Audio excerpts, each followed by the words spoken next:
Salam sejahtera dan salam Sarawak Kesayang bersama saya, Janet Bennett. Memulakan berita malam ini dengan International Conference on WAQF and Endowments ICWE 2023 akan berlangsung di Kuching pada 16 dan 17 Mac depan. Naib Chancellor Universiti Malaysia Sarawak UNIMAS Profesor Datuk Dr. Muhammad Kadim Suhaidi berkata, acara 2 hari itu bakal dirasmikan oleh Premier Sarawak Datuk Patinggi Tan Sri Dr. Abang Abdul Rahman Zahari, Tun Datuk Abang Openg. Katanya seramai kira-kira 300 orang peserta dari agensi kerajaan, pertubuhan bukan kerajaan NGO, pemain industri dan ahli-ahli akademik bakal menyertai program tersebut. Tujuannya adalah beberapa perkara. Pertamanya adalah untuk memberi kesedaran kepada komuniti tentang betapa pentingnya aspek wakaf sebagai salah satu cabang ekonomi, dan juga kita akan melancarkan apa yang kita panggil tabung kesihatan wakaf, khusus untuk membantu mereka yang memerlukan bantuan bagi diagnosis dan juga treatment kanser.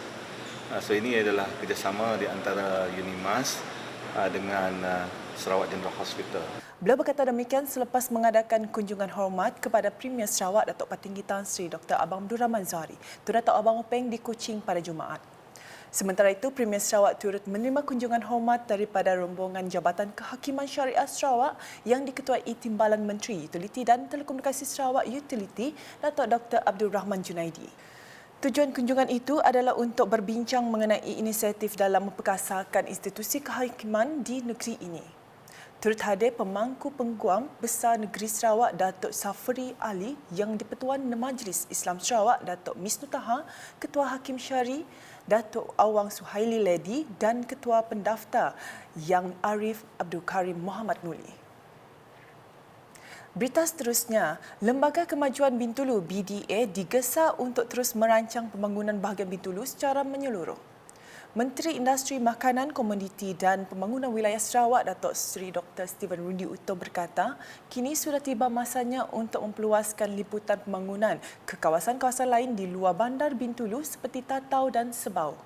Jelasnya, ia antara lain sebagai langkah untuk mengelakkan kesesakan berlaku di bandar Bintulu khususnya. Jadi yang saya ingin kongsikan kadang-kadang, it's time for us to look at to spread out the development of Bintulu, not just focus in Bintulu center only. We have to spread out to Tatau, to Sebau. Kalau kita spread out seperti residential dan sebagainya, pergi sedikit ke Tatau, sedikit ke Sebau dan sebagainya, at least kita tidak penuh tertumpu di bandar Bintulu ini. And I hope PDA look into that. I'm sure they have the master plan, the town planning and so on. I have observed this over the years, and to spread out all this, even the industrial kilang-kilang dan sebagainya, tidak seharusnya di dalam kawasan bandar, tapi kita spread out sikit. Beliau berkata demikian dalam majlis penghargaan residen bahagian Bintulu di Bintulu pada malam Rabu. Sementara itu, Datuk Seri Dr. Steven Rundi merakamkan penghargaan atas jasa dan sumbangan cemerlang mantan residen bahagian Bintulu yang kini pengarah Unit Hal Ehwal Agama-Agama Lain Unifor, Datuk Jack Aman Luad, sepanjang perkhidmatannya dalam pentadbiran bahagian tersebut termasuk ketika wabak COVID-19 melanda beberapa tahun lepas. Di Betong pula, Kerajaan Persekutuan terutamanya Kementerian Pendidikan diharap memperkenalkan polisi yang lebih mudah untuk melaksanakan proses baik pulih atau membina sekolah terutama yang daif.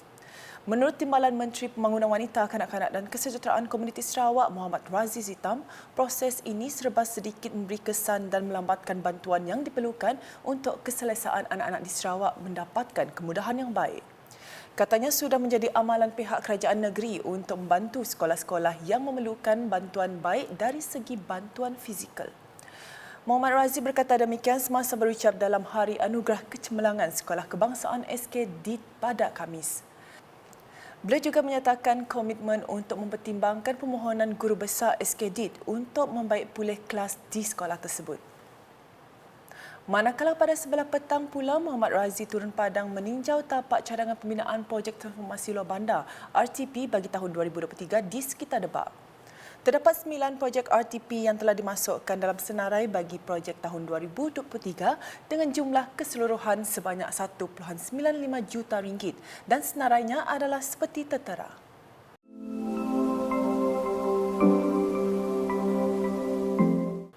Manakala pada sebelah malam, Muhammad Raziz sempat meluangkan masa menghadiri program randau bersama pemimpin tempatan.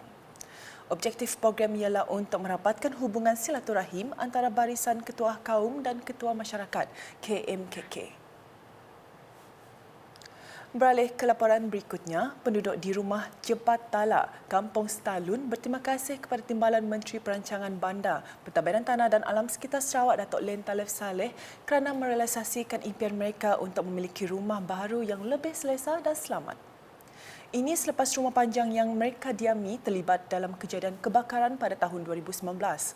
Rumah panjang itu dibina menerusi projek transformasi luar bandar RTP Dun Kuala Rajang berjumlah RM700,000. Jadi Alhamdulillah kita melihat walaupun mengambil masa yang begitu lama, kira lama lah 5 tahun. Alhamdulillah rumah ini siap, bukan sepenuhnya kerana kita masih menunggu penyambungan api pada rumah ini. Ia telah dibangun dengan untukan yang telah sedia ada dan kita lihat banyak lagi lah kemudahan-kemudahan yang perlu ditambah pada rumah ini. Beliau berkata demikian ketika menyaksikan majlis penyerahan projek siap di Kampung Stalun pada Khamis. Dalam masa sama, Datuk Len yang juga ahli Dewan Undangan Negeri Adun Kuala Rajang telah memperuntukkan dana sebanyak RM250,000 bagi membaik ban dan pintu air yang rosak sehingga menyebabkan kemasukan air masin ke kawasan tanaman penduduk. Paparan selanjutnya, program 57 Hope diwujudkan bagi membantu pelajar di kawasan talian melanjutkan pengajian ke peringkat yang lebih tinggi.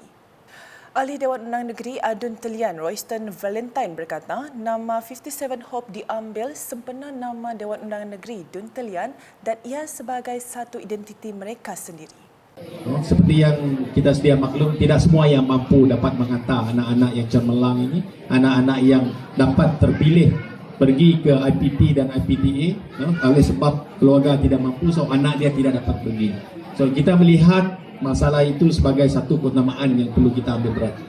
Jadi kita di bawah program 57 Hope itu kita menyediakan peruntukan tertentu untuk menghantar dan membantu mereka permulaan pendaftaran itulah di universiti.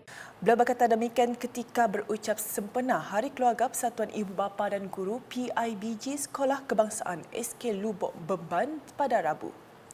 Royston menambah, inisiatif lain yang turut dilaksanakan adalah pembentukan Biro Pendidikan Muka merangkumi pendidikan dan kurikulum yang dilancarkan pada September tahun lepas. Menurutnya, antara aktiviti di bawah Biro Pendidikan Muka ialah kelas tuition percuma yang akan dilaksanakan pada sesi persekolahan yang akan datang.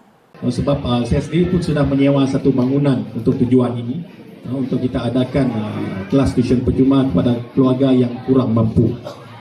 Beliau juga mengumumkan peruntukan sebanyak RM20,000 kepada PIBG SK Lubuk Beban untuk menaik taraf pelbagai kemudahan di sekolah itu. Sekian edisi malam bersama saya Janet Bennett. Berita lebih lanjut boleh didapati di semua platform media sosial UKAS termasuk portal ukas.sarawak.gov.my dan UKAS channel di YouTube. #menyebab fakta, salam UKAS.